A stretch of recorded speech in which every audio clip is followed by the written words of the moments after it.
Oh, sorry, never mind. We have the press conference starting. Yep, we're going to the press conference.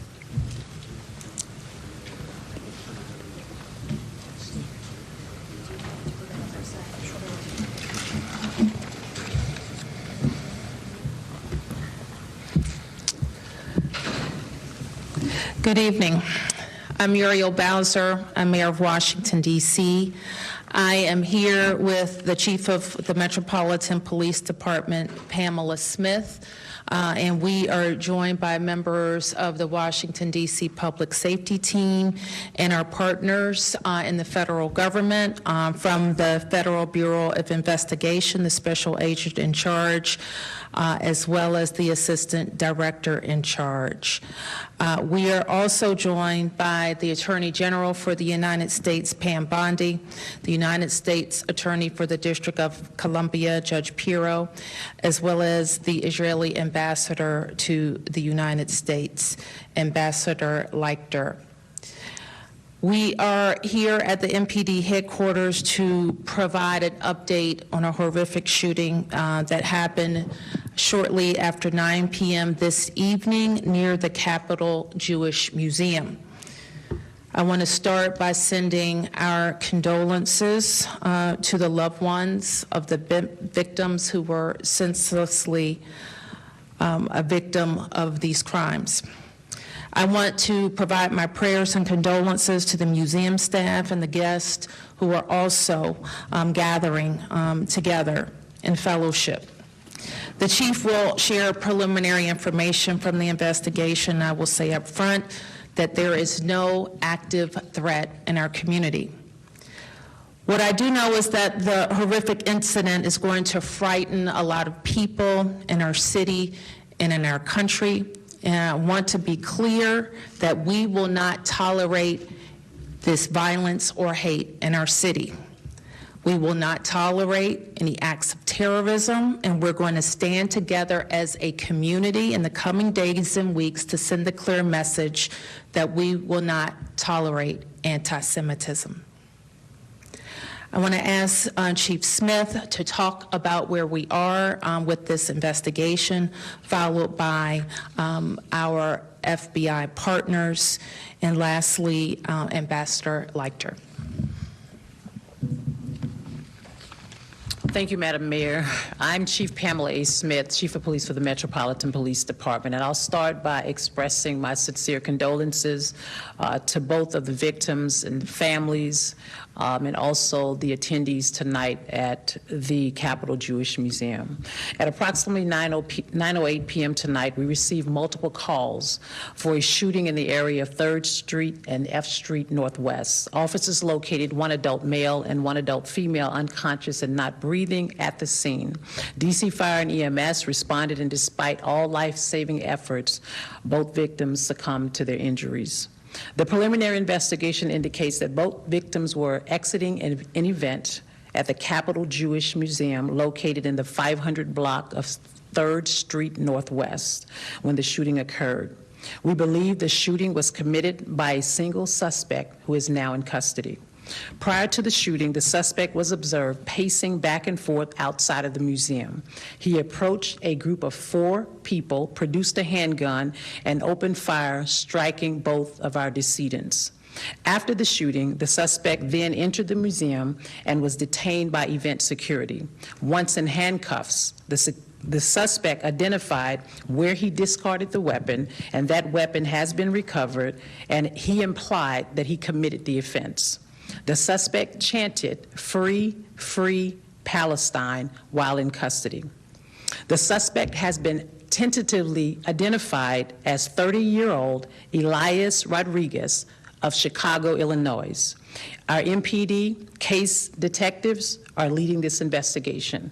I will now turn it over to Washington Field Office Associate Director Steve Jensen. Thank you, Chief. I'm Steve Jensen, the Assistant Director in charge of the Washington Field Office. I'd also like to express my sincere condolences not only to the family of the victims, but to the ambassador and the grievance for the Israeli nation. Tonight, a heinous crime was committed, and the FBI stands with the Metropolitan Police Department to help not only investigate the homicide and provide support, but also to look into ties to potential terrorism or motivation based on a bias-based crime or a hate crime. That's our reason for being here. Full support of the FBI to Metropolitan Police Department to resolve this. And I also want to express my sincere gratitude to Metropolitan Police Department for their quick action, their attempts to render aid despite the nature of the crime resulting in the death of the victims. Getting the subject in custody quickly resolved this issue and allows us to continue with the investigation. And with that, I'll turn it over to the ambassador.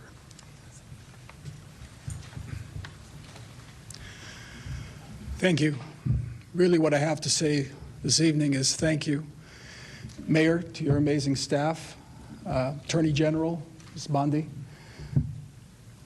Chief Attorney for Washington, Judge Janine Pirro. The couple that was gunned down tonight in the name of Free Palestine is a young couple about to be engaged. The young man purchased a ring this week with the intention of proposing to his girlfriend next week in Jerusalem. They were a beautiful couple who came to enjoy an evening in Washington's Cultural Center. I will say this: we are a resilient people. The people of Israel are resilient people, and the people of the United States of America are resilient people. Together we won't be afraid, together we'll stand, and we're going to overcome moral depravity of people who think that they're going to achieve political gains through murder. On the way in, Ms. Bondi was kind enough to hand me the phone. On the other line was the President of the United States, Donald Trump, who told me that his administration is going to do everything it can possibly do to fight and end anti-Semitism and the hatred that's being directed, the demonization and delegitimization of the State of Israel. Together with President Trump, our Prime Minister, Benjamin Netanyahu, will stand together tall and firm, and we will confront this moral depravity without fear and with determination. And now we'll turn to taking care of the families of these two victims. And again, I thank the American administration, and the city of Washington, and the law enforcement officers who are on this case are going to get to the bottom of it and bring justice to this city and to the people of Washington and the United States and the people of Israel who are here feeling confident and safe in the city of Washington and around the United States of America. Thank you. You can take a few questions, Chief.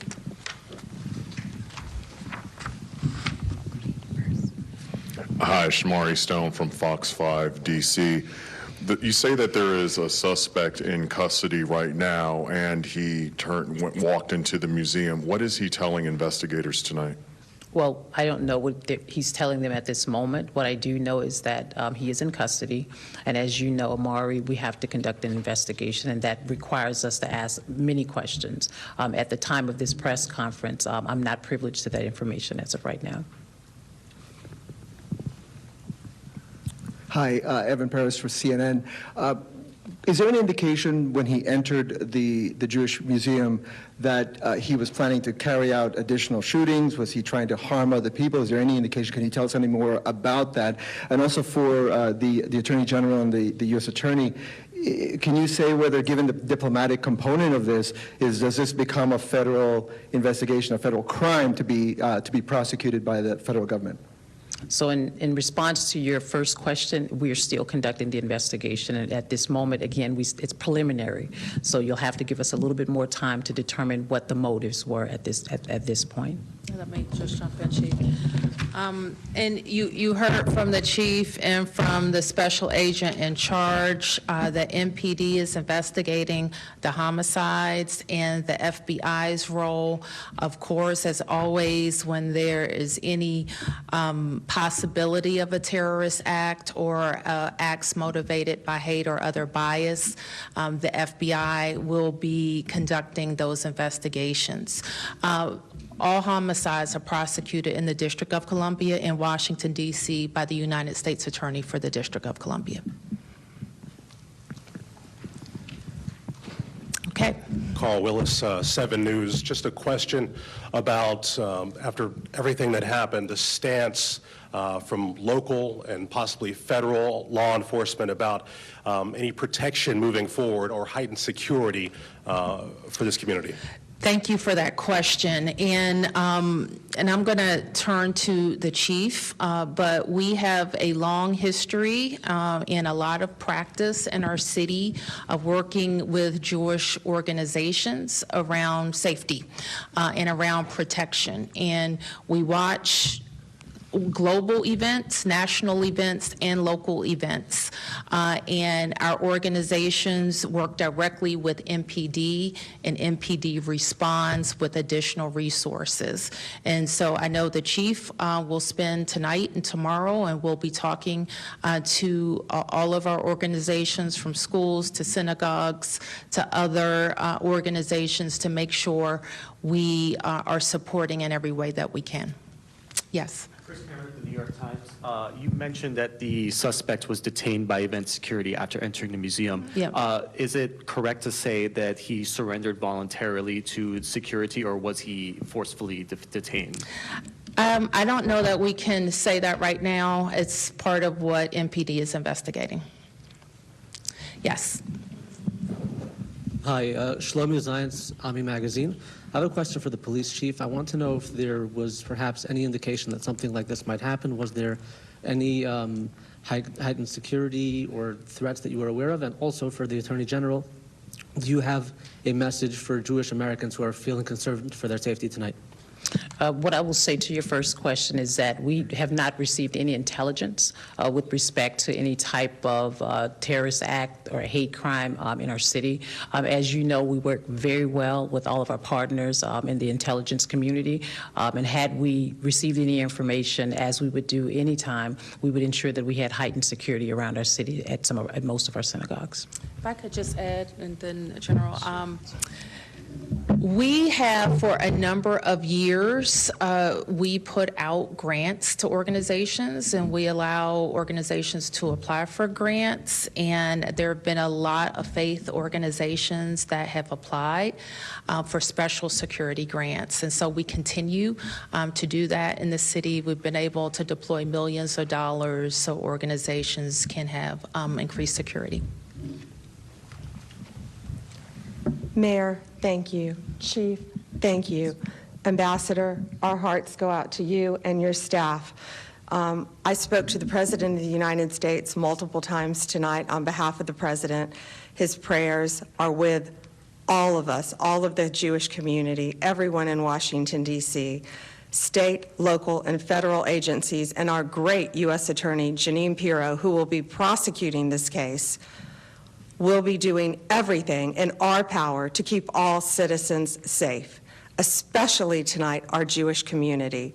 Our prayers go out. We have the FBI, all of our federal agencies will work hand in hand with you, Chief, as we have done, and you, Mayor, to do everything we can to keep our citizens safe. We will follow the facts. We will follow the law. And this defendant, if charged, will be prosecuted to the fullest extent of the law. Last two. 1, 2. Yes. Hi, Michael Koziel, the Sydney Morning Herald. Just on the man in custody, could you confirm the spelling of his name? You said that he was from Chicago. Do we know if he travelled to DC with the intention of, committing this act? And just finally, did he say anything else while in police custody other than free Palestine? So the correct spelling of his first name is E as in Echo, L as in Lima, I as in India, A as in Apple, S as in Sierra. Last name Rodriguez, Romeo, Oscar, Delta, Romeo, India, Golf, Uniform, Echo, Zulu. And as I've stated before, the case is still under investigation, and that will be determined with regards to if he said any other statements while in custody. We're uncertain at this time. How old is Mr. Rodriguez? 30 years old. Okay. Or 31. Beatrice Peterson, ABC News. I was wondering, is this individual known to police? Have you had any prior interactions with him? We have not had any prior interactions with him based on an NCIC check. We don't see anything in his background that would have placed him on our radar at this time. But again, our Joint Terrorism Task Force is working very closely with the FBI to ensure that we can do a deep dive into his background. Shamari Stone, Fox 5, real quick question. You said that he was pacing back and forth in front of the building prior to this incident. Did security engage with the suspect prior to the shooting? Did he look suspicious? Did they see him outside? I am not sure about that at this time. That's a part of the investigation. Thank you. Yes, sir.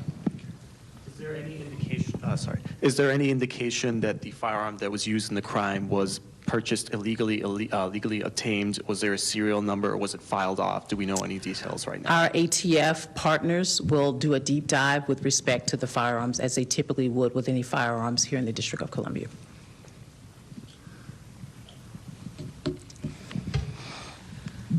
So thank you, and expect, as we have more to report, to get additional facts from the Metropolitan Police Department. Thank you.